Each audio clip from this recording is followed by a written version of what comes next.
Patulog na kami nung gabing yon nang mabulabog dahil sa kakaibang tunog na nagmumula sa bubong ng bahay namin. Napalabas ako ng kwarto dahil doon. Nakita ko naman si nanay na nakahiga sa sofa sa sala. Siguro hinihintay niya si tatay galing sa trabaho. Ano yan, Nay? Sila ba yan ulit? Huwag mo nalang pansinin, Israel. Mabuti pa'y bumalik ka na lang sa pagtulog mo. Mga ilang gabi na rin kasi kaming ginagambala ng mag-asawang aswang. Buntis si nanay kaya ganun na lang ang pagnanais nilang makapasok sa bahay namin. Wala si tatay kaya matapang sila. Paano po ako matutulog nito, Nay? Kung maririnig ko sila dyan sa bubong natin, paano ko po ipipikit tong dalawang mata ko kung pinagpapawisan ako sa takot? Titigil din sila. Ang mahalaga, hindi sila makakapasok sa bahay natin, anak. Inasan po ba kasi si tatay? Ba't hanggang ngayon hindi pa rin po siya umuwi? Ang tagal naman niya. Maya-maya ay nandito na rin ang tatay mo. May dinaanan lang siguro yun. Ay, ang tatay talaga oh. Bakit kasi siya nagpapagabi? Buntis pa naman po kayo. Hindi po ako makakatulog na hanggat narinig ko po sila dyan sa bubong. Baka kasi bigla sila makapasok dito tapos tulog ako. Sino po ang tutulong sa inyo kung sakali? Pinakita naman sa akin ni nanay ang katabi niyang bulok na gawa sa tanso. Ito ang tutulong sa akin, anak. Subukan lang nilang pumasok sa pamamahay ko nang malaman nilang hinahanap nila. Aba, ang ganda niyan, Nay ah. Gawa sa tanso yan, di ba? Balita ko, pinasadya pa yan ni tatay sa isang panday. Tapos may basbas ng isang albularyo. Tama ka, Israel. Itong gulok na to ay pinasadya pa talaga ng tatay mo para lang sa mga aswang. Kaya kung ako yung aswang, aalis na ako at hahanap na ako ng ibang bibiktimahin. Kasi sa oras na matamaan siya nitong gulok ko, ay panigurado, tigpas ang leeg niya. Maya-maya pa, ang dalawang aswang na pinariringgan ni nanay sa itaas ng aming bubungan ay hindi na namin naririnig. Siguro nga ay umalis na sila dahil nasindak na sa mga sinabi ng nanay ko. Nay, ayos ah. Mukhang gumana yung pagpaparinig mo ah. Parang umalis na sila sa bubong. Tahimik na oh. Wala nang kumakalampag. Napatawa na lang kami ni nanay pero ang sabi niya sa akin ay wag daw kaming maging kampante. Kasi ang mga aswang daw kapag may gusto silang kunin talagang kukunin nila. Hindi sila titigil hanggat hindi nila nakukuha ang sanggol sa sinapupunan ng nanay ko. Maghahating gabi na nang si tatay ay umuwi. Nakainom siya at galing daw siya sa birthday ng kumpare niya. Kaya nagtalo sila ni nanay. Pasensya ka na, Lusing. Alam kong hindi ko dapat ginawa yon kasi buntis ka. Alam mo pala kanina nandito na naman yung mag-asawang aswang. Mabuti't hindi kami pinasok dito. Dahil kung nagkataon, baka nakuha niya na tong anak mo sa tiyan ko. Sige na, kasalanan ko, Lusing. Kasalanan ko. Hindi na mauulit, pangako. Sa baryo namin ay laging may mga nangyayaring kababalagan. Katulad na lang ng mga alagang hayop na natatagpuan na lang na warak ang tiyan at wala ng laman loob. Minsan naman ay may mga bata ring nawawala at ang siyang usap-usapan ay aswang daw ang dahilan. Pero wala naman daw silang naipapakitang ebidensyang aswang nga ang may kagagawan ng lahat ng yon. Pero naniniwala ang aking pamilya sa mga aswang. Saksi ako kung paano kami guluhin ng mga ito. Halos gabi-gabi kasi ay nagpaparamdam sila sa labas ng bahay namin. At nagsimula lang yun nang mabuntis ang nanay ko. Minsan pa nga nang gabihin ako ng uwi ay may dalawang tao kong nakasalubong sa kalsada. Isang babae tapos isang lalaki.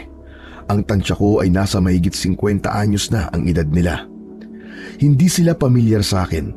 Hindi ko sila nakikita sa baryo namin. Nakayuko lang sila habang naglalakad pasalubong sa akin. Malapit lang doon ang bahay namin. Saka ko na lang naisip na mga aswang sila nung makarating na ako sa aming bahay. At ang sabi-sabi pa ay mag-asawang aswang daw sila. Galing daw sila sa ibang baryo at dito nang bibiktima sa lugar namin. Alam mo, kung nabubuhay lang sana ang lolo Tekong mo, ay tiyak, walang aswang na manggagambala sa atin tuwing gabi. Bakit, Nay? Karatista po ba si Lolo? Para po ba siyang si Bruce Lee? Hindi, ano ba yung pinagsasabi mo? Isa siyang malupit na antingero. Antingero? Yung po ba yung may mga mutya o bertud? Yung parang kay ano po? Yung parang kay Ramon Revilla? Oo, tama ka. Meron yan ng lolo mo. Kaso hindi ko lang matandaan kasi medyo bata pa ako noon. Ang natatandaan ko lamang, may baston siyang 1 metro ang haba. Pero may mga iba't ibang sandata na tumutubo doon. Tapos humahaba din yon ng pagkahaba-haba. Baston? Tapos may tumutubo na mga sandata? Lah, ang angas naman nun, Nay. Pero ano yung mga tumutubo na sandata? Mga kabuti po ba o halaman? Eh, Diyos mio, kang bata ka, siraulo ka talaga, no? Hindi ganon. Mga iba't ibang sandata. Hindi mo ba alam ang sandata?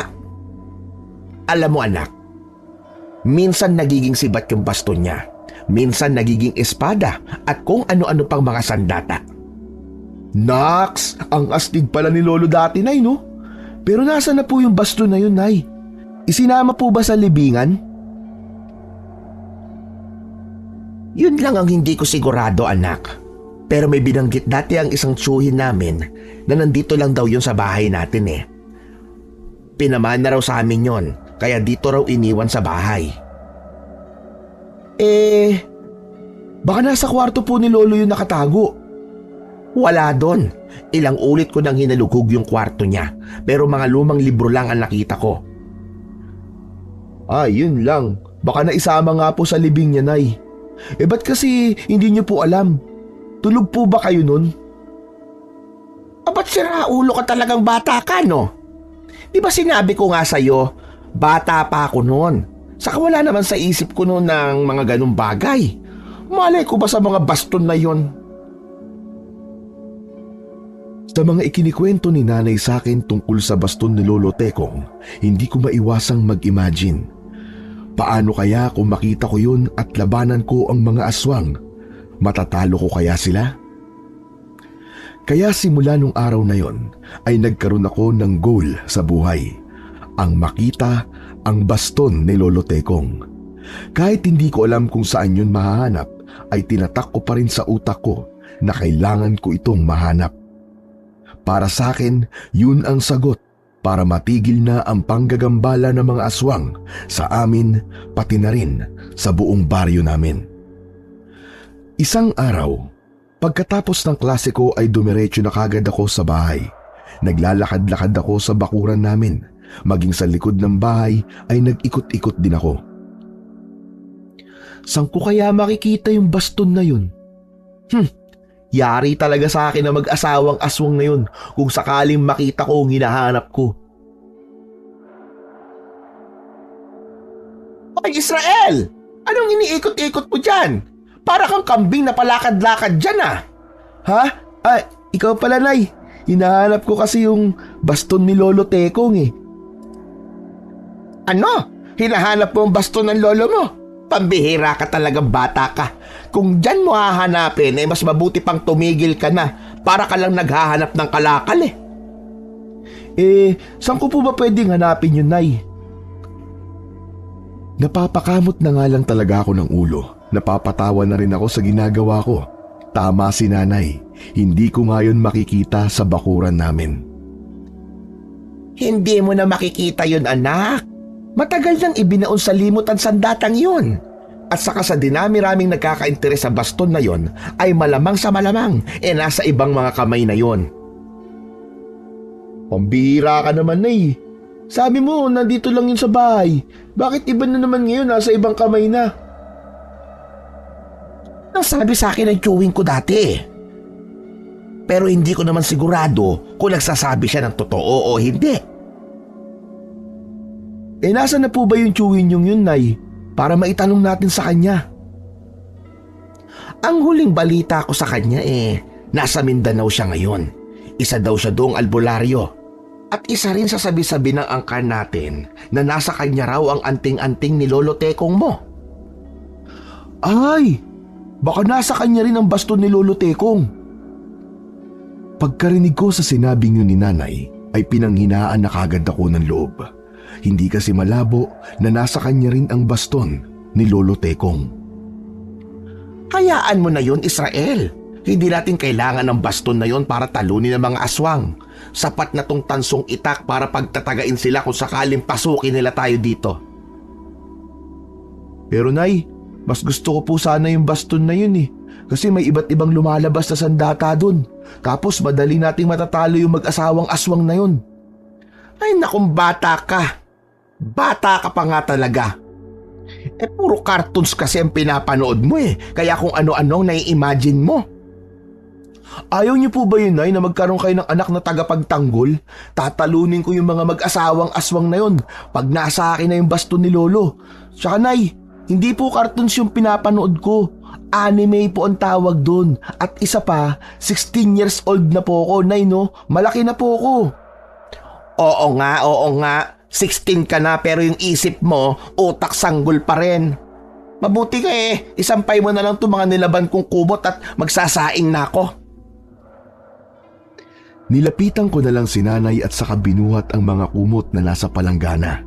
Ang sabi kasi ni tatay ay huwag siyang maglalaban ng ganoong kabigat na labahan kasi buntis siya. Pero ang kulit talaga ni nanay. Magpipitong buwan na kasi ang tiyan niya kaya ganun na lang ang pag-iingat ng aking tatay. Sana kaya yung baston ni Lolo Tekong? Sana makita ko na yun. Kahit sa pagsasampay ko ay baston pa rin ang tumatakbo sa utak ko. Pero habang nagsasampay ako ay bigla na lang may pumasok sa kawayang bakod namin. 2 kulay itim na aso. May kapayatan sila tapos may katangkaran din. Napansin ko agad ang kulay pulang mga mata nila. Nakalabas din ang mga matatalim nilang pangil at naglalaway pa. Nabitiwan ko tuloy ang kumot na dapat ay isasampay ko. Hindi kaagad ako nakagalaw na tila ba'y naribulto ako sa aking kinatatayuan. Walang ni isang salita ang lumalabas din sa aking bibig habang marahan silang lumalapit sa akin ay para naman akong binabaon sa lupa. Hindi ko magawang humakbang o kahit ilingon man lang ang aking leeg. Mabuti na lang noon ay biglang dumating si nanay. Tinawag niya ako at doon lang ako nakapagsalita. Israel! Ano pang tinatayo-tayo mo dyan? Tumakbo ka na! Bilisan mo! Ha? Aswang! May aswang! Bilis! Bilisan mo, Israel! Bilisan mo! Halos madapa-dapa pa ako sa kakatakbo. Nung malapit na ako sa pintuan ay agad akong hinila ni nanay.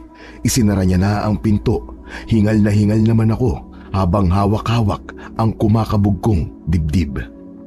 Ayos ka lang ba, anak? Ay, ayos lang po ako, Nay. Muntik na po ako dun Sinarado namin ang lahat ng bintana at pintuan. Nararamdaman pa rin namin ni nanay na nandyan pa rin sila sa labas ng aming bahay.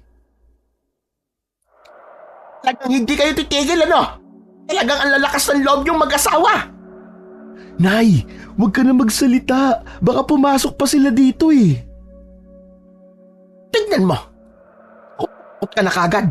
Akala ko ba gusto mo maging tagapagtanggol ng baryo natin? Tapos ngayon nanginginig ka dyan? Wala pa naman po sa akin yung baston ni Lolo Tekong, Nay. Saka, kung nasa akin na, yun, pwede na ako maging matapang. Pero ngayon, kailangan ko muna magtago. Ay naku, Israel! Kung ganyan ka, hindi ka lulubayan ng mga aswang na yan. Dapat maging matapang ka. Kasi kung alam nilang duwag ka, lalong lalakas ang mga loob nilang bumalik dito. Kaya dapat maging matapang ka. Mukhang mababangis sila, Nay. Tapos nakakatakot pa po yung mukha nila. Mas nakakatakot kung wala kang gagawin. Papayag ka bang makuha nila tong kapatid mo sa tiyan ko? Aba, syempre na hindi. Pero nakakatakot pa rin po sila, Nay eh. Tanggalin mo ang takot sa dibdib mo, Israel. Dahil yan ang magdadala sa'yo sa kapahamakan.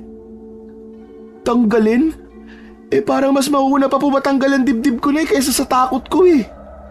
Hanggang nandyan ang takot sa dibdib mo, Israel, wala kang laban na maipapanalo. Tandaan mo yan. Tumatak agad sa utak ko ang lahat ng mga sinabing yun ni Nanay. Kahit na dinadaga ako, ay nanuot yun sa isipan ko. Mukhang tama ka, Nay. Kung patuloy lang ako matatakot, hindi ko matatalo ang mag-asawang aswang na yun. Sige, Nay. Papasukin mo sila dito sa loob at dudurugin ko silang dalawang sabay. Abay, ka naman bata ka.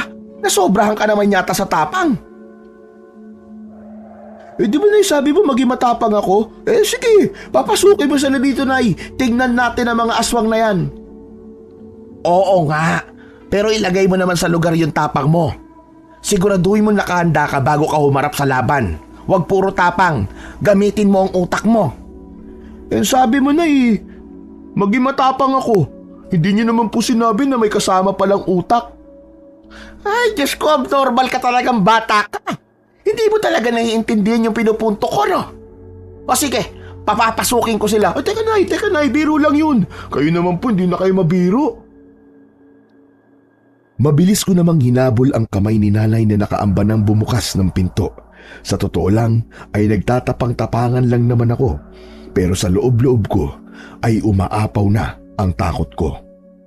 Oo. Akala ko ba papapasukin ko sila? Ba't bigla mong hinawakan ng kamay ko para di ko mabuksan ang pinto? Napatawa tuloy si Nanay. Ang sabi niya ay nagbibiro din daw siyang bubuksan niya ang pinto. Alam naman daw niya na wala kaming laban sa aswang, kaya hindi niya bubuksan yun.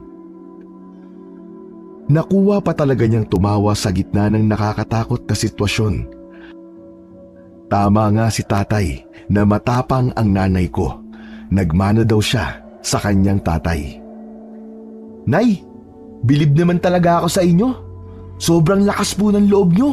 Hindi talaga kayo natatakot sa mga aswang na yan. Kaya nga lang sinabi ko sa'yo, wala ka maipapanalong laban kung may takot ka dyan sa dibdib mo. Sasagot pa sana ako sa aking nanay nang makarinig kami ng yabag sa itaas ng bubong ng bahay namin. Kaya sabay kaming napatingala. Nandyan yata sila sa bubong, Nay. Mukhang hindi pa sila umaalis. Maging alerto ka, Israel. Matatalim ang mga kuko nila. Kaya nilang yupiin ng yero at butasin. Tumango na lang ako kay Nanay at saka pinakiramdaman ang paligid. Paano ba naman kasi nag-uumpisa na namang tumulo ang pawis ko galing sa aking noo. Hindi ko talaga magagawang gawin ang gusto ni Nanay na maging matapang. Saan niya ba kasi ako ipinagli? Bakit ganito ako kaduwag? Nay? Oh, bakit Israel? Akala ko ba matapang ka na? Ba't ka namumutla dyan? Aba, para ka suka. Ha? Ano pong gagawin natin? Parang ano kasi, parang ano eh. Parang ano? Parang maiihi po ako eh. Pambihira ka naman, bata ka, ngayon ka pa iihi. Huwag kang kabahan. At saka hindi naman ikaw ang puntirya nila, kundi itong kapatid mo na nasa tiyan ko. Napapalunok na lang ako ng laway. Hindi pa rin kasi tumitigil ang mga naririnig naming mga yabag sa itaas ng bubong. Maya-maya pa ay sumigaw na si Nanay. Sige! Pumasok kayo! Naghihintay tong itakong gawa sa tanso para talaga sa inyo to. Pagtatatagayin ko kayo!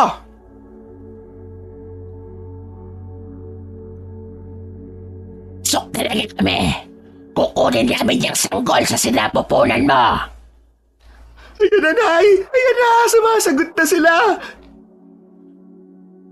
Napapahawak tuloy ako sa bestida ni Nanay dahil sa sobrang takot. Nanginginig na rin ang mga labi at tuhod ko. Pumigil ka nga, Israel. Kalalaki mong tao duwag ka. Ituwid mo yung tuhod mo. Para kang sisiw dyan. Ibigay niyo na kasi ang pakay namin upang wala nang madamay. Aba! Kung makautos kayo, akala nyo isang manok lang ang hinihingi nyo ah.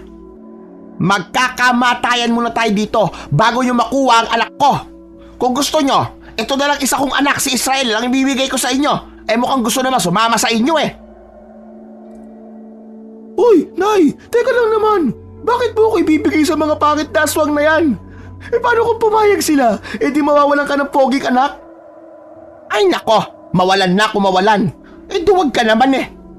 Talagang ibibigay kita kung di ka aayos dyan. Bah, mukhang masarap din ang lasa ng isang yan ah. Ano? Uy, hindi ako masarap. Maalat ako, mapakla. Katunayan nga sa isang linggo, 1 beses lang ako naliligo Minsan hindi pa. Gusto mo si nanay na lang, araw-araw siyang naliligo. Aray, Nay, nagbibiro lang ako. Bakit mo ako kinurot?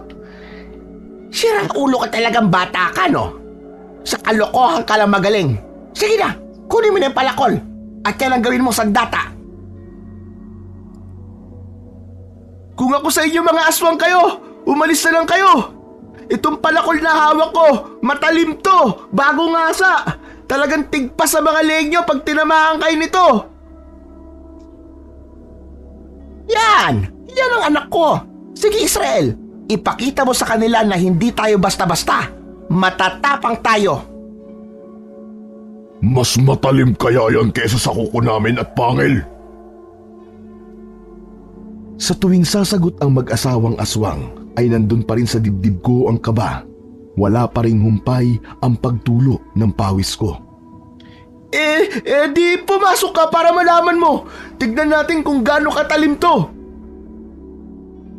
Tumatlak na yung anak mo, Losing. Mukhang mahihirapan na kami dito ah. Aba! Talagang kilala mo pa ang pangalan ko ah. Chismosa ka ring aswang ka, no? Malamang. Dahil inaalam muna namin kung sino ang buntis sa lugar, kaya hindi malabo na malalaman din namin ang mga pangalan ng aming bibiktimahin. Aba, talagang magaling kayo ha? Pero hindi kayo uubra sa akin. Sige, pumasok kayo! Subukan nyo! Mga ilang sandali nga ay naririnig ko na ang mga kalabog sa bubong. Mukhang nag-uumpisa na silang butasin ito.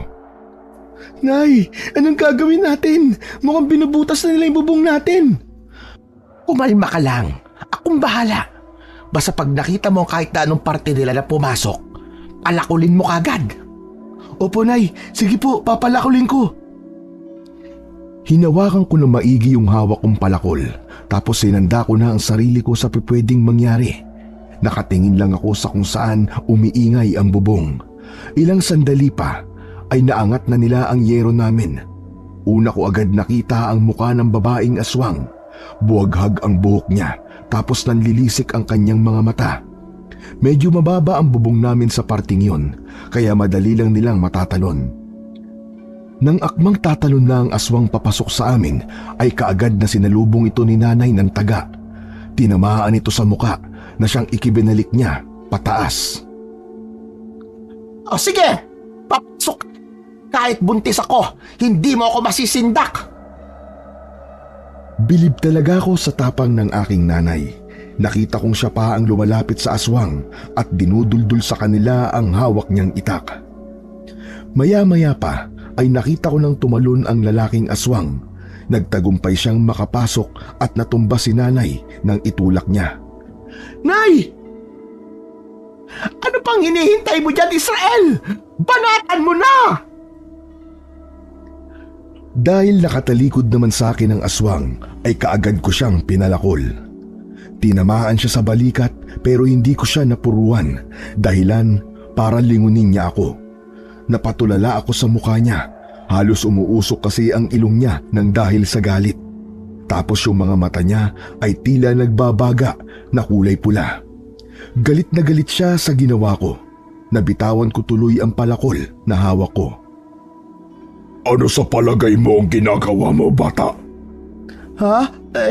Sinusubukan ko lang naman kung matalim. Mukhang mapurol yata Diyan ka muna Hahasain ko lang to. Bye-bye. Akmang aalis na sana ako nang hawakan niya ako sa braso. Saan ka pupunta? Kinakausap pa kita. Diyan lang. Sige, usap tayo. Pero dapat may agwat ha. Gusto mo kasi magkalapit tayo eh. Anong akala mo sa likod ko? Kahoy, sisibakin mo para may panggatong kayo. Hoy! Pangit na aswang! Bitiwan mo ang anak ko! Nakita kong tumayo si nanay at inangat ang hawak na itak. Pero nang hahatawin na niya ang aswang ng itak, ay mabilis namang nahuli ng aswang ang kamay niya. Talagang minamaliit niyo ang kakayahan ko. Hinila niya ang nanay ko, kaya muntik nang mapasubsob. Mabuti na lang at nasaluko si nanay dahil kung hindi, baka lumagapak siya sa sahig.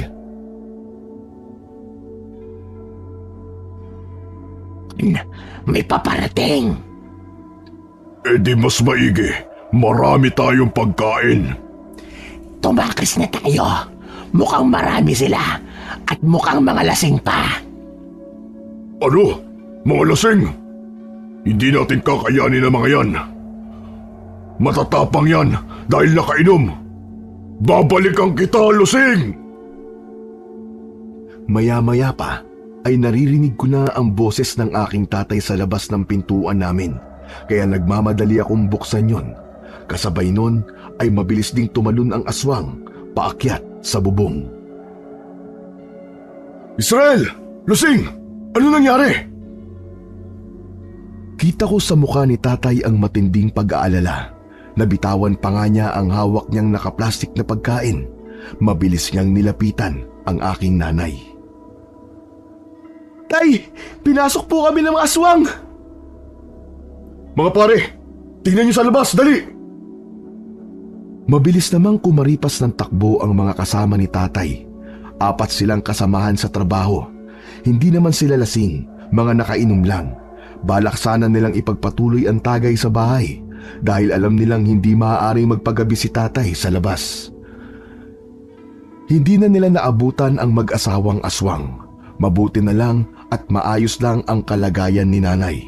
At wala naman daw naging problema sa tiyan niya ayon sa matandang tumingin sa kanya. Imbis na mag-iinom ang mga tropa ni tatay, ay nauwi na lamang sa pag-aayos ng bubong namin. Pesting mag-asawa talaga yun. Ayaw nilang lubayan na mag-ina ko ah. Pag sila nahuli ko, talagang pagbababaliin ko mga buto nila. Halos magwala si tatay nung araw na yon. Hindi siya nakatulog sa kababantay buong gabi. Mga ilang araw din siyang hindi pumasok sa trabaho. Sabado ng hapon, habang nagsisibak si tatay ng kahoy, ay merong mag-asawang lumapit sa kanya. Nasa tansya ko ay nasa mahigit 50 anyos na ang mga edad nila.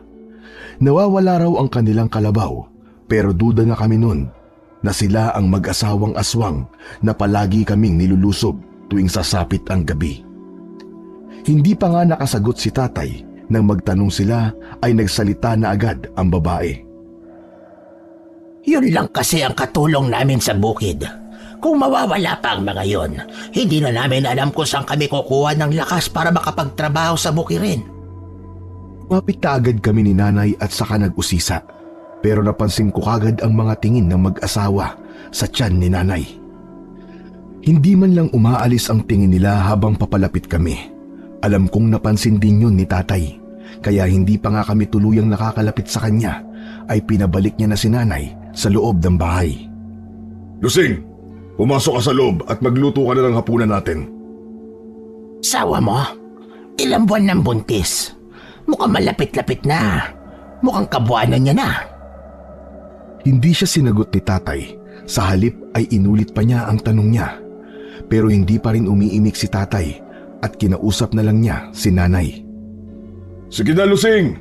Magsaing ka na dyan!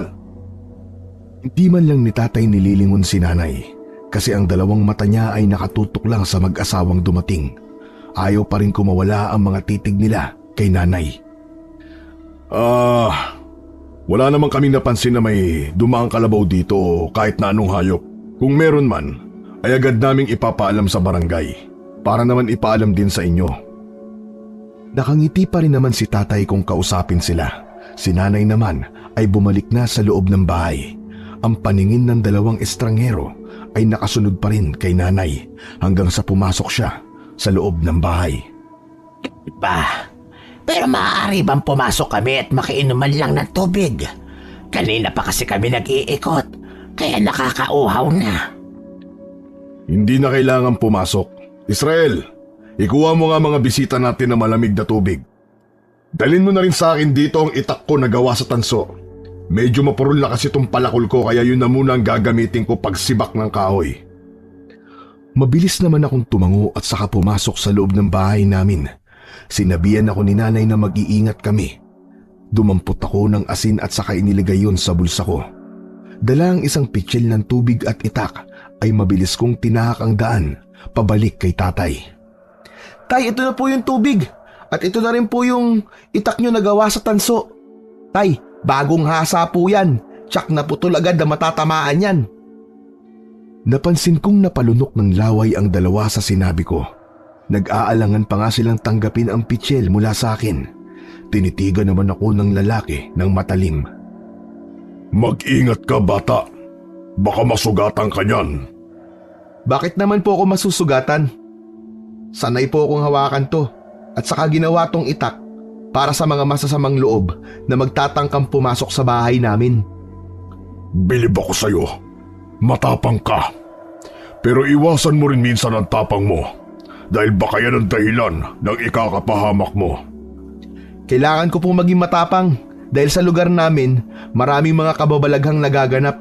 Tulad na lang na mag-asawang aswang na dumalaw dito nung nakaraang gabi. Tama na yan, Israel. Kung may kailangan pa kayo, magsabi lang kayo.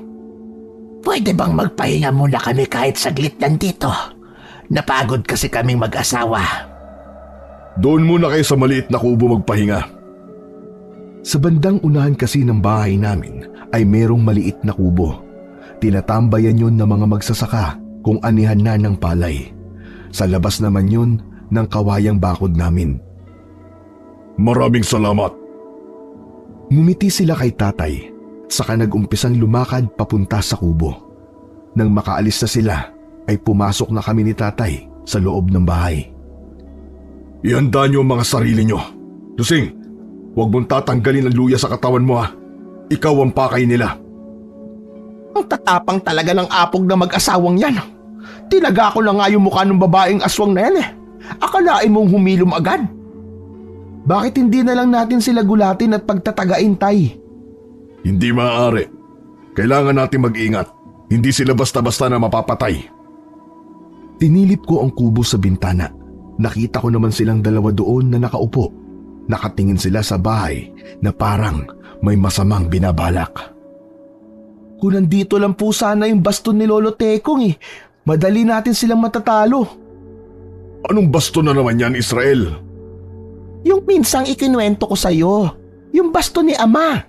Ikinuwento ko kasi sa kanya noong nakaraang araw. Sus, hindi totoo yun. Mga kwentong alamat lang yun eh. Walang ganun. Totoo yun, no? Ilang ulit ko ba sa'yong sasabihin na totoo ang kwentong yun?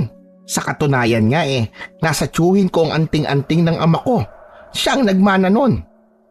Sinong tiyuhin? Tiyuhin mong albularyo? Si Alfonso? Oo, nasa Mindanao siya ngayon. Doon daw siya manggagamot. Oo na, sige na, sige na. Tama na nga yan. Ang dapat nating gawin sa ngayon ay mag-isip ng gagawing plano. Napasulyap muli ako sa kubo pero nanlaki ang mga mata ko nang hindi ko na sila makita doon. Tay, yung mag-asawa wala na po sa kubo. Nang sumilip na nga rin sila nanay at tatay ay nagulat din sila. Hindi na nga nila nakita doon ang mag-asawa. Nagbadali namang lumabas si tatay sa bahay. Nakasunod naman kami ni nanay sa likod niya. Nagulat kami nang makasalubong namin sila sa labas ng pinto. Bakit naman kayo pumasok dito nang walang paalam? Sa tonong yun ni tatay ay tila galit na siya. Maigpit ang hawak niya sa itak na tanso. Ako naman ay nakahanda na rin sa pwedeng mangyari. Nakapagdesisyon na kaming mag-asawa. At ano naman yun? Balak naming kunin ang sanggol sa tiyan ng asawa mo. Agad na nagbago ang mukha nilang dalawa, parang isang mabangis na hayop sa gubat na gusto nang lumapa. Sinasabi ko na nga ba kampo ng demonyo ang mga ungas na ito. Israel, sabuyan mo ng asin! Mabilis kong dinukot ang asin na nasa bulsa ko. Agad kong sinunod ang utos ni tatay. Sinabuyan ko sila ng asin. Ano ha? Ano? Maapdi ba? Pinag-iitak naman sila ni tatay. Halos maghiwalay ang katawan nila sa tama ng itak. Tumalsik pa noon ang dugo nila sa damit at mukha ni tatay. Dahil sa gigil ni tatay, ay halos hindi na makilala ang mga muka na mag-asawang aswang. Napatay namin sila at saka sinunog ang katawan.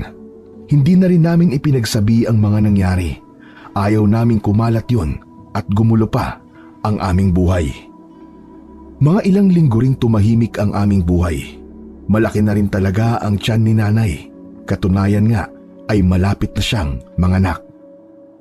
Isang gabi, habang nagpapahangin ako sa labas ng aming bahay, maliwanag ang paligid dahil sa bilog na buwan.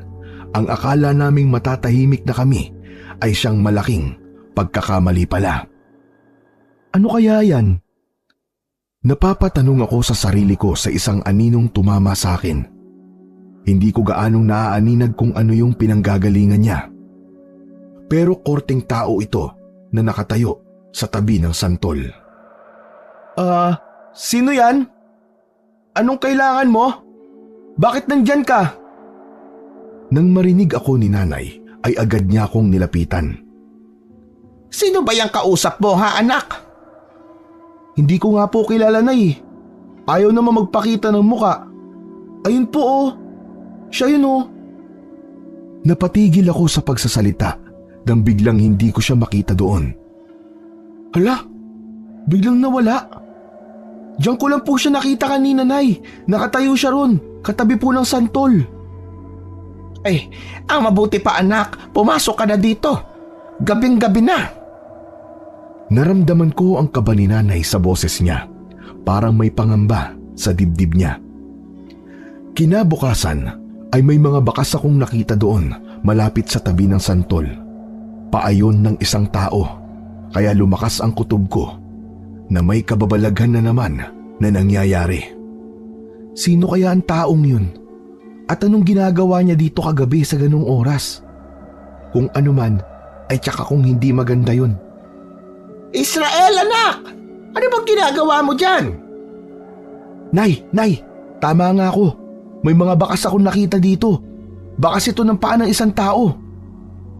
Ipinaalam din yun ni inay kay Itay, kaya nagdodoble ingat na naman kami. Aswang na naman? Walang katapusang aswang to, Tay ah. Ano yun? Unlimited? Di pa naman tayo sigurado doon, pero malakas ang kutob ko na isa sa mga kamag-anak na mag-asawang aswang na napatay natin yon. Kaya ihanda niyo ang sarili niyo sa anumang pagkakataon. Bumalik na naman ang kaba at takot ko sa dibdib. Kung maglakad nga ako pauwi galing sa eskwela ay halos takbuhin ko na pauwi. Si nanay naman ay hindi pinapabayaan ni tatay na mag-isa lang sa bahay. Dinadala niya ito sa bahay ng kumari niya sa bayan, tapos pag uwian naman ay dinadaanan na lang niya doon at isinasabay pauwi. Linggo ng tanghali, habang namumulot ako ng mga tuyong sanga ng mga punong kahoy sa likod ng bahay namin, ay may isang binata akong nakita sa labas ng bakod naming pasilip-silip sa loob ng bakuran.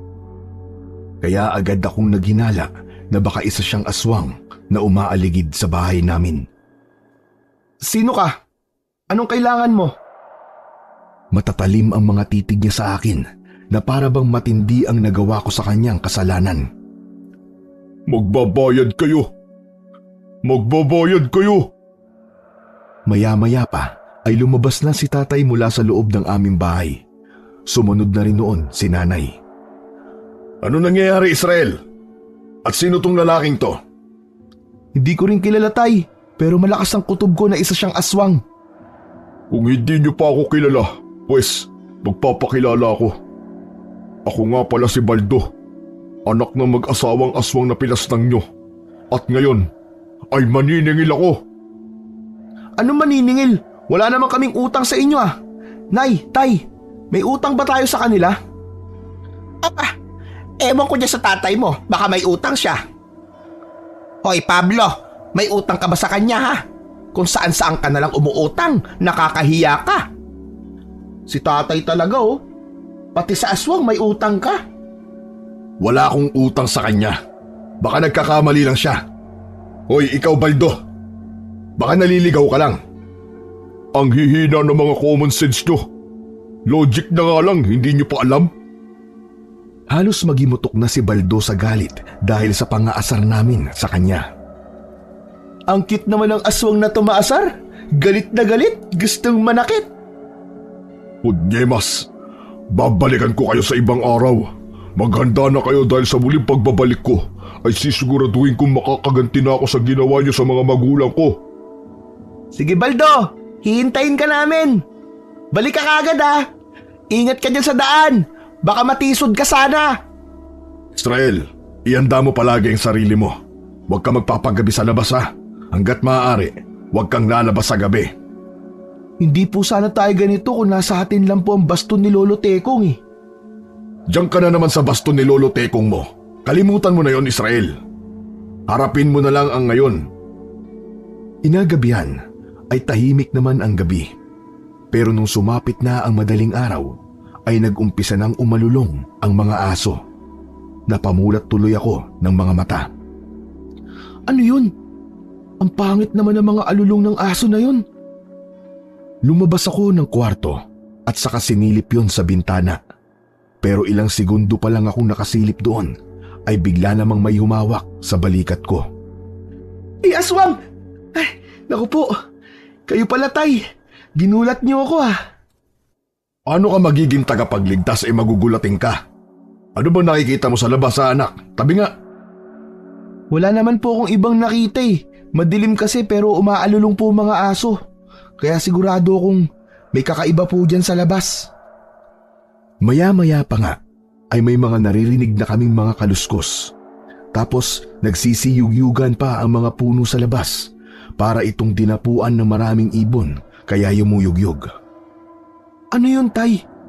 Mukhang may nagaganap po na hindi maganda. Hindi magandang pangitain to anak. Lumayo ka sa bintana at ihanda mo ang sarili mo. Isinarado ni tatay ang bintana saka tumungo sa kusina. Si nanay naman ay gising na rin sa mga oras na yon. Kunin mo tong palakol. Protektahan mo ang sarili mo. Pag may nakita kang pumasok, huwag kang magdadalawang isip na palakolin yon. Maliwanag ba anak? Opo tay, gagawin ko po sinabi nyo.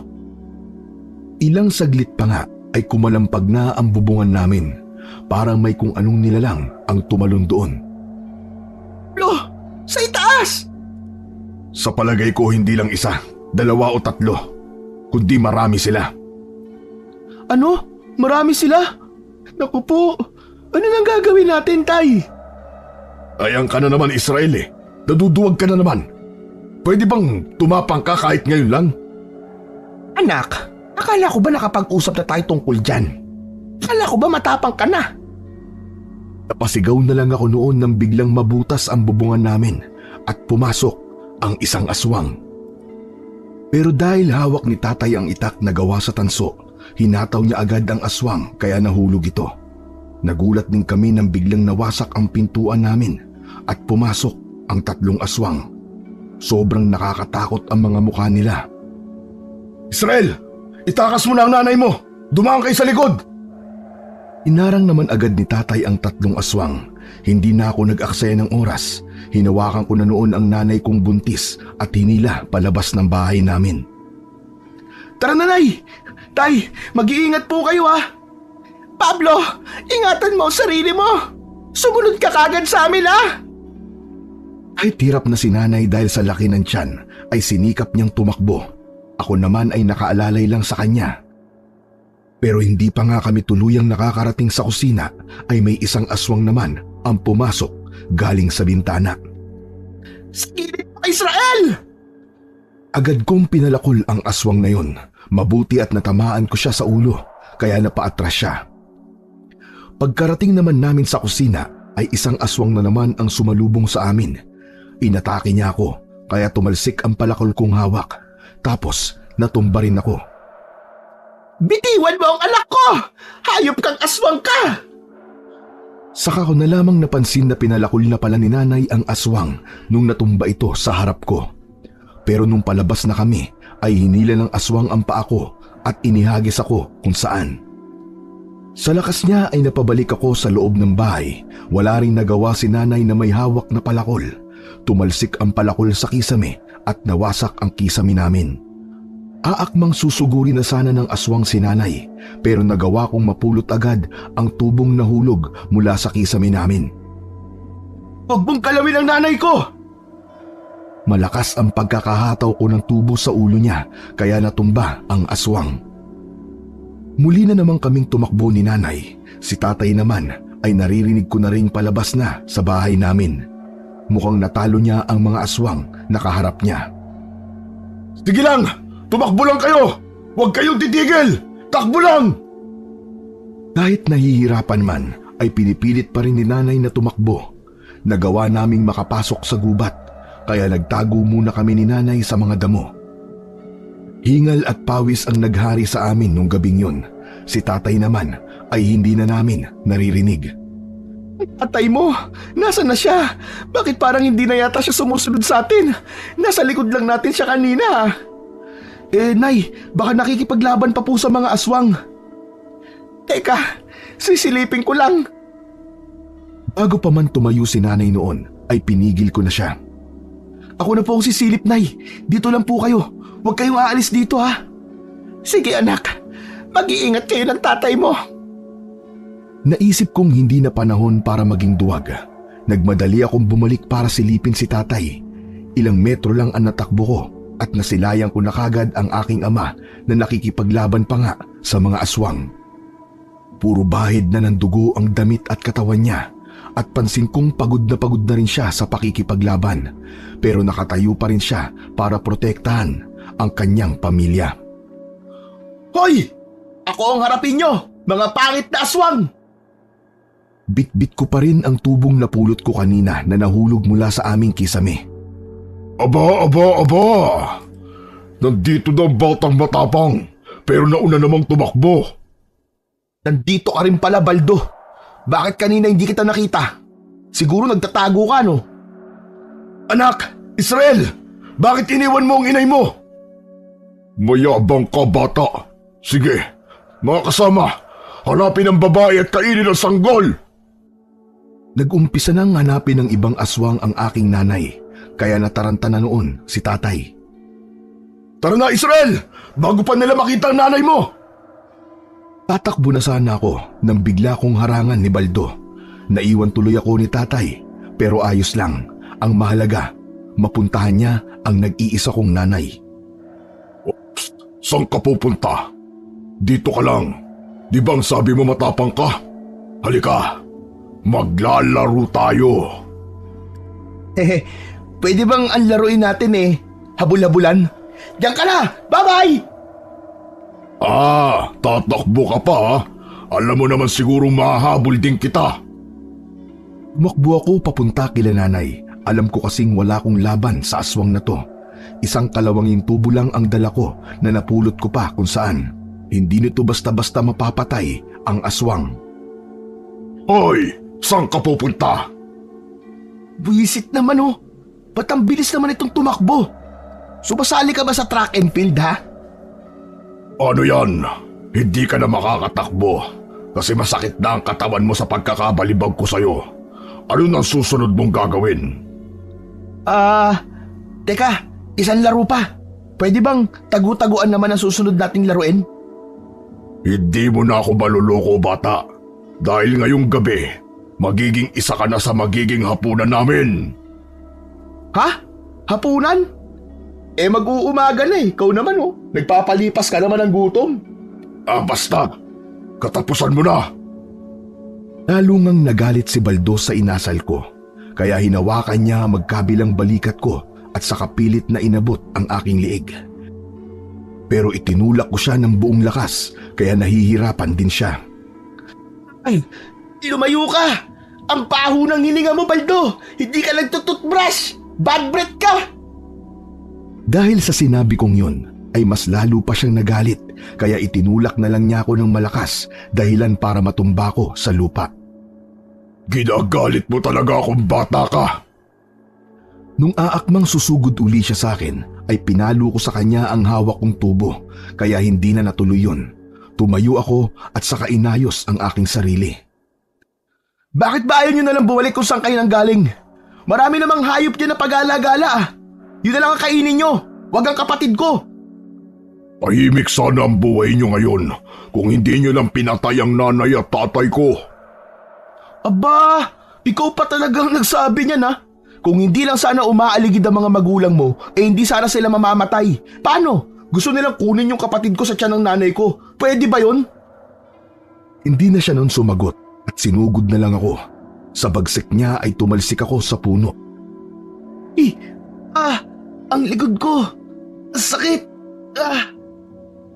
Umayo ako habang hawak-hawak ang likod ko. Pinulot ko naman ang bakal na tubo na nabitiwan ko. Ngunit ganun na lang ang pagkagulat ko nang umilaw ito. Lumitaw sa paligid ng tubo ang mga marka na hindi ko alam kung ano ang ibig sabihin. Binalot ito ng nakakasilaw na liwanag. Humaba ito ng doble at saka may isang matulis na bagay ang tumubo sa dulo. Ang kalawanging bakal na tubo ay naging isang gintong sibat na tila pagmamay-ari pa ng isang kabalyero sa isang palasyo. At hindi lang yun. Parang may kung anong enerhiya ang sumanib sa akin para angkinin ang sandatang yun. Ganun na lamang ang pagkagulat ni Baldo sa nakita. Halos masilaw siya sa liwanag na nanggagaling sa tubo. Maging ako ay hindi makapaniwala sa natutunghayan. Ito bang sinasabi ni nanay na baston ni Lolo Tekong? Kung ito nga yun, katapusan na ng lahing aswang. Nung mawala ang liwanag at bumalik sa madilim ang paligid, mukha agad ng aswang ang una kong nakita. Nanlalaki ang mga mata niya at garalgal kung magsalita.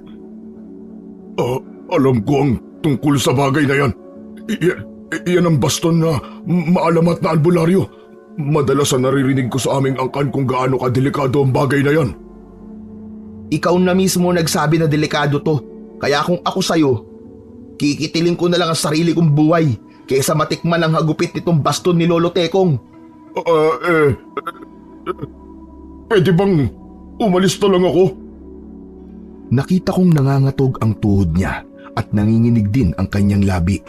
At ang mukha naman ay mababakas ang matinding takot. Alam kong takot na takot ka na dyan, hoy. Pero hindi ka pwedeng umalis. Dito ka lang. Maglalaro tayo. Di ba yun naman ang gusto mo? Diba, sabi mo kanina, maglalaro tayo ng tagu-taguan. Sige na, maglalaro na tayo. Oo, sinabi ko yun. Kaya magtago ka na bago pa kita sibatin. Nung inamba kong sisibatin ko siya, ay nanlaki ang mga mata niya sabay tumakbo ng mabilis. Nakakailang hakbang pa lamang siya nung pakawalan ko ang sibat sa aking kamay. Napasigaw na lang siya nung tumama ito sa likod niya na tumagos naman sa kanyang dibdib. Bullseye!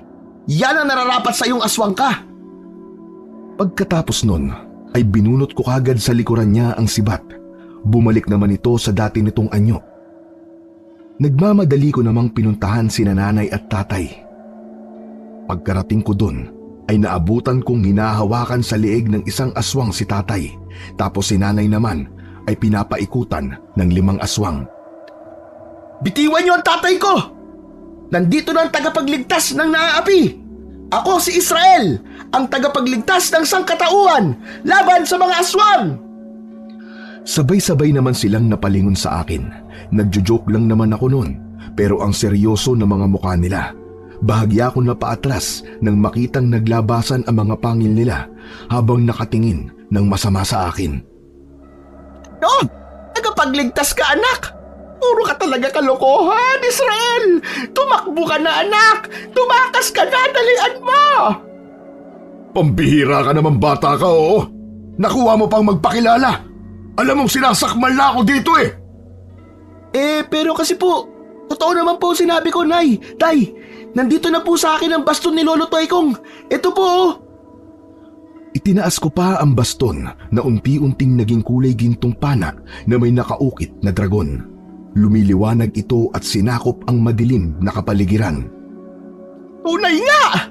Ganyan na ganyan ang ikinuwento sa amin ng lolo tekong mo. Hindi ko alam kung saan mo nakuha yan pero parang ako mo na Israel. Tulungan mo ang itay mo. Mauubusan na siya ng hininga. Dalian mo! Opo, Nay. Nariyan na po. Inunat ko na nga ang palaso sa panang hawak ko. Isinentro ko yon sa aswang na nakahawak kay Itay. Kasabay ng malakas kong sigaw ay tinarget ko ang aswang na nakasakal sa tatay ko. Hindi naman ako marunong gumamit ng pana, kaya alam kong sasablay yun. Pero nagulat ako kasi para tong may sariling buhay. Tumama ang palaso sa noo ng aswang dahilan para mabitiwan niya si tatay. Napanganga na lang ako sa pagkabigla. Mula noon ay isa-isa ko nang pinana ang mga aswang na nasa paligid. Talagang tama ang nanay ko. Umuusbong na lang ang palaso mula sa mismong pana na tila hindi ito nauubusan. Agad na bumubulagta ang mga aswang na tinatamaan ko. Ko Pablo! Andyan ko! Ang sakit! Parang manganganak na yata ako! Isang sigaw ni nanay na siyang nagpatigil sa akin, kaya nawala ako sa sarili. Nung ibalik ko ang atensyon sa mga aswang na sumusunod sa akin, ay huli na ang lahat. Tinamaan ako ng pag-ataking yun at saka tumalsik sa may kalayuan.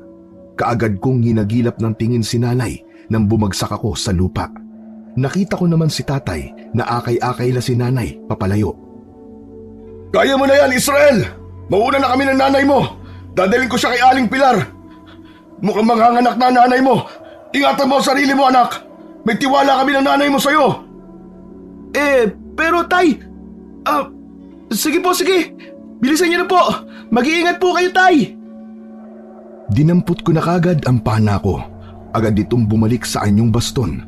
Nung akmang susuguri na naman ako ng mga aswang, ay biglang umilaw na naman ang baston. At sa isang saglit lang ay naging espada ito. Wow! Espada!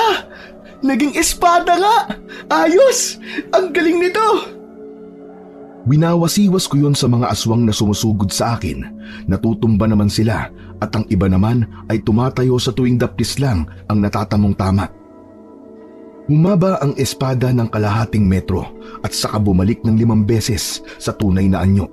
Sa pagkakataong yun ay mapupuruhan ko na ang mga aswang. Ang lapad na nito Pero bakit hindi man lang dumagdag yung timbang? Tapos binabalot pa ng maiwagang liwanag.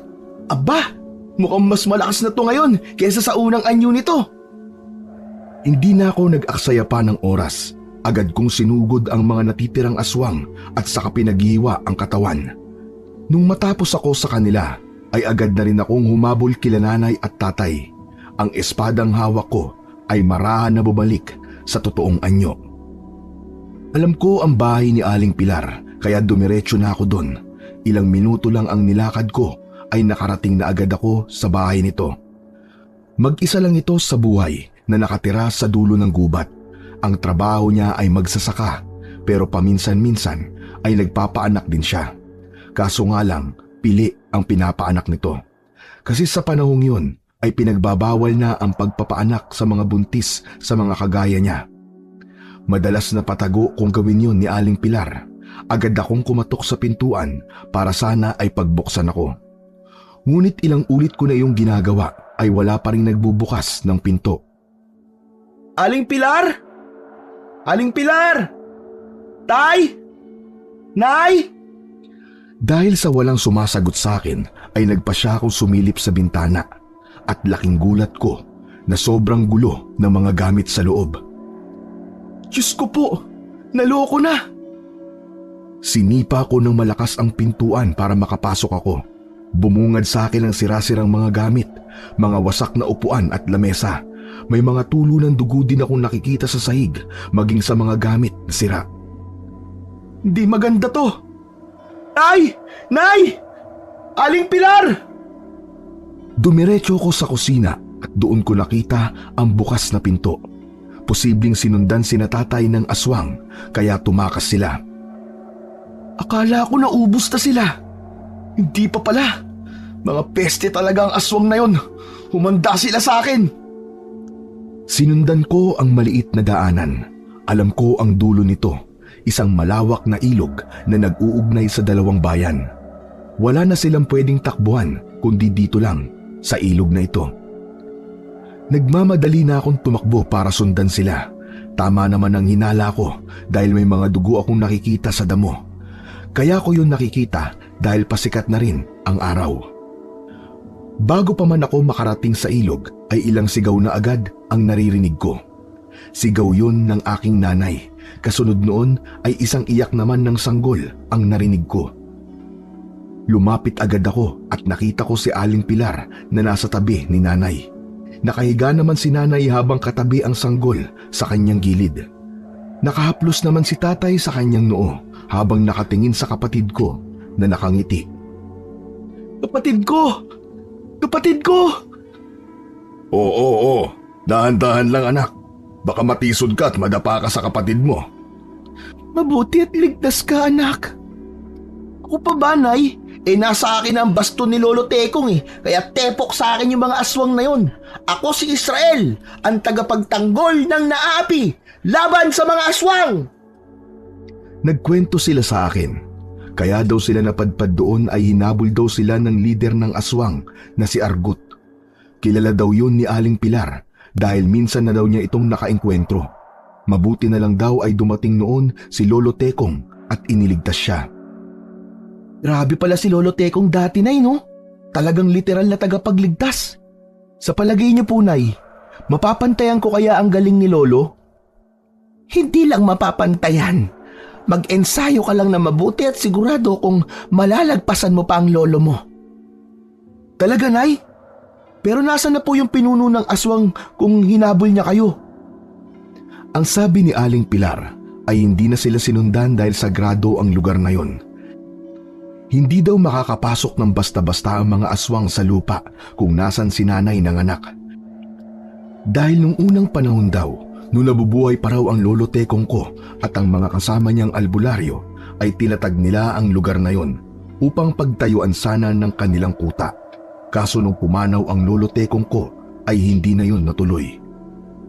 Pero may malalakas na dasal at ritual daw na inilagay ang mga albularyo doon, kaya takot ang sinumang aswang na makapasok sa teritoryong yon. Kaya nung atakihin sila ng pinuno ng aswang, ay doon sila dinala ni Aling Pilar. Pagkatapos nun ay umuwi na rin kami sa amin. Malusog na isinilang ng aking ina ang kapatid kong babae na pinangalanang Esmeralda. O Israel, tama na muna yan. Sinabi ko nang hindi pa nakakakita yan Kahit anong gawin mo ay hindi ka pa nakikita ng kapatid mo. Simula kasi nung makauwi kami sa bahay ay hindi ko na nilubayan ang kapatid ko. Paano ba kasi ay matagal ko na tong hinihintay ang magkaroon ng kapatid. Kasi Tay, ang cute-cute po niya Kamukha ka ni Kuya? Ha? Kamukha ka ni Kuya? O di ba Tay, tinan nyo? Ngumingiti po siya tayo. Ngumingiti siya sa akin. Hindi ka pa niyan nakikita, anak. Hayaan mo. Ilang buwan lang makakausap mo na siya. Tapos ikaw na ang magbabantay sa kanya. Magsawa ka. Aba, opo naman, Inay. Gagawin ko po yun. Naalagaan ko po ang kapatid ko. Pero pag dudumi, Nay, ipapasa ko kay tatay, Aba, bakit sa akin mo ipapasa? Ikaw talagang bata ka, loko-loko ka. Kaya ikaw, baby, huwag kang gagaya dito sa kuya mo, ha? Loko-loko to. Loko-lokong gwapo. Nagsitawanan na lang kami nung araw na yon, pero isa lang ang bumabagabag sa utak ko, ang pinuno ng aswang. Sigurado ako na hindi siya papayag na hindi makaganti sa ginawa namin. Marami-rami ding mga kalahi niya ang napatay ko, kaya alam ko na pupuntiryahin niya ako. Pinaghandaan ko ang araw na yon. Nag-ensayo ko ng mabuti kasama ang baston ni Lolo. Walang araw na hindi ako nagsanay. Sinubukan ni nanay na padalhan ng sulat ang tsuwing kong albularyo sa Mindanao upang iparating na kailangan namin ng tulong niya. Gayong nasa kanya ang agimat ni Lolo. Malaking bagay yon para puksain ang mga aswang sa lugar namin. Isang linggo ang nakalipas, payapa naman ang paligid namin. Walang nagaganap na kababalaghan, walang aswang na nagpapakita. Sa palagay mo, Tay, susugurin pa kaya tayo ng pinuno ng mga aswang? Ilang araw na po kasi hindi pa rin nagpaparamdam eh. Sa palagay ko, pinaghahandaan nila ang pag-atake, Israel. Dahil alam nilang nasa atin na ang baston ng lolo mo. Ha? Pinaghahandaan nila? Tay, mga duwag din pala mga aswang na yun, no? Puro lang salita. Sa tingin ko, hindi na sila babalik. Huwag kang pasisiguro, Israel. Ganyan ang mga aswang, nanggugulat, naghahanap ng pagkakataong umatake. Dun sa araw na mahina ka, dun sila susugod. Paano mo po nalaman ang mga bagay na yan, Tay? Aswang ka ba dati? Sira ulo ka talagang bata ka, no? Alam mo kasi, nung maliit pa ako, ay talagang talamak ang mga aswang. Albularyo laban sa mga mababangis na aswang, kaya medyo alam ko ang tungkol sa kanila. Ah, kaya. Akala ko naman isa ka ring aswang dati, Tay. Talagang papaluin talaga kita ng basto ni Lolo Tekong. Sige ka. Ay nako, manang-mana ka talaga sa nanay mo. Ang lakas ng tama sa utak. Tayo, malakas daw po ang tama niyo sa utak, sabi ni tatay. Hoy! Ano sabi mo, Pablo? Abay, halika nga rito at malaman mo yung sinasabi mo. Halika rito. Naku po, yan ang nga sinasabi ko eh. Ikaw kasi, pahama ka talagang bata ka. Nariyan na, mahal. Ang sabi ko, malakas ang dating mo. Ang sayang pagmasdan ng munting pamilya namin. Kahit napupuno ng mga kababalaghan at katatakutan ang aming buhay, ay masasabi ko pa ring masaya yun. Dahil nabubuhay kami ng magkakasama na may halong pakikipagsapalaran. Para bang nasa kwento kami ng isang pelikula at ini-imagine ko yun. At syempre, ako ang bida. Kinabukasan ay isang malagim na balita ang dumating sa amin. Si Aling Pilar daw ay natagpuan na patay sa kanyang sakahan. Walang sino man ang nakapagturo kung sino ang pumatay sa kanya. Malakas ang kutob ko na may kinalaman ng aswang dito, Lusing. Kaya ikaw, Israel, maganda ka na. Baka gulatin na lang nila tayo at sa panahon na yon ay hindi tayo nakahanda. Araw-araw po akong handa, Tay. Hindi ko inaalis ang basto na to sa tabi ko. Kaya subukan lang nila akong atakihin dahil malalaman nila ang hinahanap nila. Nakakalungkot lang na kailangan pang madamay si Aling Pilar. Napakabait pa naman niyang tao at marami siyang natutulungan dito sa atin. Sayang lang at kinuha ng aswang ang kanyang buhay. Kailangan na talagang wakasan ang kasamaan ng mga aswang na yan. Ipaghihiganti ko po si Aling Pilar, Tay. Sa oras na dumapo ang isa man lang sa mga aswang dito sa pamamahay natin, ay titiyakin kong hindi na yun makakauwi ng buhay. Huwag kang manggigil, anak. Baka yun pa ang dahilan para matalo ka. Hayaan mong sumugod sila dito. Alam kong nakarating na rin sa tiyo ko ang sulat na ipinadala ko sa kanya. Dumaan pa ang ilang araw, walang tigil pa rin ang pag-iensayo ko. Inihintay ang mga aswang na lumusob, pero titiyakin ko na ihahatid ko sila sa lolo nilang si Satanas sa impyerno. Malakas ang loob ko dahil sa baston na hawak ko. Pakiramdam ko talaga noon ay isa kong superhero. Minsan nga ay napapaisip na rin ako na baka dala lahat ng kakapakinig ko ng mga drama sa radyo na paborito ni nanay, kaya pakiramdam ko ay nasa drama din ako. Pero hindi, totoo talaga ang mga aswang at nakita na namin yon. At totoo rin ang hawak kong baston na galing sa lolo Tekong ko. Nang hapong ding yon, habang papalubog na ang araw, ay biglang kumulog at kumidlat. Umihip ang malakas na hangin na may kasamang manakanakang pag-ulan. Kakaibang pangyayaring to, Israel. Mukhang hindi to magandang pangitain. Nararamdaman ko na aatake sila ngayong gabi, Tay. Kaya ingatan niyo po si nanay. Mukhang sasabay sila sa masamang panahon. Isang oras pa noon nang lumipas nang biglang magsisayawan ang mga sanga ng puno sa paligid ng aming bahay. Nagsialulong na rin ang mga aso sa daan. Nagsiliparan ang mga ibon palayo sa amin na tila may iniiwasang sakuna. Ito na po ba yun, Tay? Hinigpitan ko ang hawak sa baston. Nakatayo ako sa harapan ng aming bukas na pinto habang hinihintay ang mga kalaban. Alam kong nasa paligid lang kayo. Ano ang gusto nyo? Ako pa ang susugod sa inyo? Sige, sumugod kayong lahat dito. Tignan ko ang tapang nyo. May kadiliman na rin ang buong paligid. Wala pa ring humpay ang mga kulog at kidlat na gumuguhit sa kalangitan. Isang malakas na kidlat noon ang tumama sa isang puno. Kasabay nun ay ang pagsitalunan ng mga aswang galing sa mga sanga ng malalaking puno sa aming bakuran. Ni hindi namin naramdaman na nasa paligid lang sila at naghihintay ng pagkakataong umatake. Biglang umilaw ang baston na hawak ko at naging pana ito. Ang mga aswang na bumubulusok pasugod sa akin ay pinagsasalubong ko ng palaso. Bago sila makarating sa akin ay nahuhulog sila sa lupa at wala ng buhay. Nung makita ko naman na ang iba ay tumatakbo papunta sa akin ay biglang naging sibat ang pana.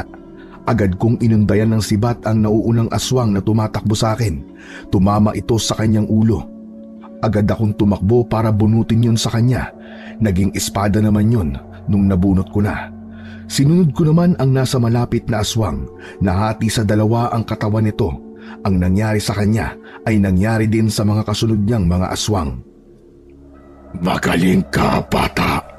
Akalain mo, nagawa mo agad kontrolin ang baston ni Tekong. Napalingon ako sa isang matandang lalaki. Hindi ko masyadong makita ang mukha niya dahil natatakpan nito ng kadiliman. Ikaw ba ang pinuno nila? Sa wakas, nagkaharap din tayo. Malakas ang loob mo. Humahanga ako sa taglay mong yon. Pero sapat kaya yon para talulin mo ko? Eh di subukan natin. Paano natin malalaman? Nakikita ko sa iyo si Tekong. May pagkapareho kayo. Siyempre, malamang lolo ko yun. Alam mo ikaw, masyado ka madaldal. Sige na, umpisa na natin ang laban. Hindi ko na hinintay na siya ang unang umatake. Mabilis kong sinugod ang pinuno ng mga aswang. Pero ganun na lang ang gulat ko nang biglang makaramdam ako ng matinding sakit sa tiyan. Doon ko lang namalayan na kinalmot niya pala ako nung matumba ko. Sobrang bilis niyang kumilos at hindi ko man lang yon naiwasan. Hindi ko man lang nakita ang galaw niyang yon. Nagulat ka ba, bata? Alam mo kasi, marami ka pang dapat matutuhan. Nakatsamba ka lang, tanda. Alam kong isang beses pa lang ako tinamaan, pero pakiramdam ko ay ilang suntok na ang tumama sa katawan ko. Sobrang bigat ng katawan ko. Halos hindi na ako makagalaw. Anak! Ayos ka lang ba? Opo, ayos lang po ako. Tumayo agad ako kahit hirap na hirap. Tapos sinarap ko ulit si Argut, ang pinuno ng mga aswang. Mukhang mahihirapan ako sa iyo ah. Hindi ako handa na ganyang kapala kahirap kalaban. Malamang, tatawagin ba akong pinuno kung mahina ako? Balita ko, may sanggol daw dito. Dumiretso ang tingin niya sa loob ng bahay namin at doon ay nakita niya si nanay na hawak ang kapatid ko. Aba. Huwag mong subukan ang binabalak mo, tanda. Dadaan ka muna sa ibabaw ng bangkay ko. Pero imbis na sagutin ako, ay naglakad siya at saka nilagpasan lang ako. Uy, teka sandali! Kinakausap kita! Uy, saan ka pupunta? Ako ang kalaban mo! Doon ko napansin na hindi ko magalaw ng maayos ang katawan ko. Patuloy lang siya sa paglapit sa bahay namin at nakatingin lang ako sa kanya. Wala akong magawa. Nakaharang naman noon si tatay habang bitbit ang itak niyang gawa sa tanso. Pero alam kong walang panama yun kumpara sa pinuno ng mga aswang. Kaya sinikap kong habulin si Argut, ang pinuno ng mga aswang, at sa kabuong lakas ko siyang tinaga sa katawan gamit ang hawak kong espada. Pero naiwasan niya yon kahit hindi nakatingin. Mabilis niya akong nilingon at saka hinawakan sa braso sabay balibag. Tumalsik sa kamay ko ang espada, bumalik ito sa anyong baston. Nang makarating siya kay tatay ay wala din nagawa si tatay. Sinikap kong tumayo at sinubukan siyang pigilan sa binabalak niya, pero bigla akong bumalik sa labas nang ihagis niya ako. Wala man lang akong magawa sa mga oras na yon. Hindi ko man lang nagagamit sa kanya ang baston ni Lolo Tekong. Gumapang ako kahit masakit ang katawan ko. Wala na kasing malay si tatay. Wag! Tumigil ka! Layuan mo ang tatay ko! Nang makalapit na siya kay nanay ay lalo akong kinabahan. Tulala lang nun si nanay habang nakatingala sa kanya. Ako naman ay nanginginig na sa kaba. Kaba na baka anong gawin niya kay nanay at sa kapatid ko. Pero maya-maya pa ay biglang may isang matandang dumating. Para siyang isang ermitanyo sa kanyang suot. Mahaba ang buhok na kulay puti. Tito, dumating ka! Tumalsik si Argut palabas ng bahay nung sugurin siya ng matanda. Kinilatis ko ang matandang lalaki nang sabihin ni nanay na siya raw ang tiyuhin niya. Matikas ang tindig niya, para lang siyang isang malakas na albularyo. Pero napatanong ako noon sa sarili ko kung makakaya kaya niya si Argut na pinuno ng mga aswang, gayong matanda na siya. Nagpalitan silang dalawa ng malalakas na atake. Halos magkasinlakas lang silang dalawa. Siguro dahil sa taglay na agimat ng matanda kaya nasasabayan niya ang pinuno ng aswang. Pero hindi sa malamang dahilan ay biglang tumalsik ang matanda sa lupa. Lumabas ang malapot na likido sa kanyang bibig. Tiyo! Mahina! Wala na bang mas malakas dito? Pinuntirya uli ng pinuno ng mga aswang ang nanay ko, kaya nagbadaling tumayo ang matandang albularyo at saka niyakap ng mahigpit ang pinuno ng aswang. Nilingon ako ng tiyuhin ni nanay at sumigaw na pagkakataon ko na raw. Hindi ko maintindihan ang sinasabi niya, pero nung makita kong nagpupumiglas ang aswang at hindi ito makawala sa pagkakayakap ng matanda sa kanya, doon ko lang naisip ang ibig niyang sabihin. Agad kong dinampot ang baston na naging sibat at saka mabilis na itinarak yon sa dibdib ng aswang. Binunot ko pa yon at saka muling ibinaon sa dibdib niya. Maya-maya pa ay umatungal siya ng malakas hanggang sa humina at tuluyang nalagot na ang kanyang hininga. Bumulagta ito sa lupa, patunay ng kanyang katapusan. Isang madugong labanan ang naganap nung gabing yon. Sa wakas ay natapos na rin ang digmaan sa pagitan ng angkan namin laban sa mga angkan ng aswang. Kailanman ay hindi talaga mananaig ang kasamaan laban sa kabutihan. Sa ngayon ay masaya kaming namumuhay dito sa Mindanao. Isinama kami ng tiyuhin ni nanay upang maging ligtas at malayo sa mga masasamang loob. Ngayon ay katuwang ako ng tiyuhin ni nanay sa panggagamot bilang isang albularyo.